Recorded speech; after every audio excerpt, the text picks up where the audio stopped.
Today I'm going to show you how to organize your Google Drive once you download your unit of the 4th grade math notebook.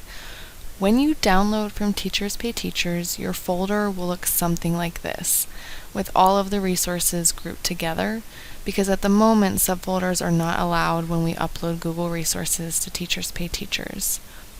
So what I do to make myself more organized is create a subfolder for each of the lessons in the math notebook.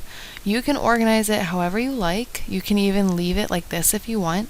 This is just a suggestion because to me this looks overwhelming. So I'm going to make folders for each of the lessons included in the notebook. I always put the number of the unit followed by the letter of the lesson. So for the first place value lesson, I put 1A, Basics of Place Value. And if you don't know what the lessons are titled, you can simply look at the title of each Google slide or in the header of the Google Forms. Once I have my subfolders for each lesson labeled, I can start dragging and dropping my resources into each one. They should be easily labeled. Now my whole unit is easily accessible.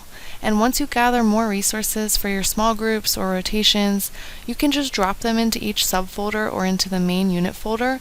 This will make them super easy to find when you're doing your math block. As you gather more units from my math notebook, you may want to start creating folders for each unit so that they're nicely organized. Notice how the number of the units is in front of each one, and for me I have the bundle here with my unit planning guide, standards planning guide, and printable notebook with the answer key for easy access. I put a star next to that to make sure that it shows up in the top of my folder. I hope this video helped you organize your Google Drive for your new math notebook. Make sure to follow me on Teachers Pay Teachers to get the latest updates on my new products.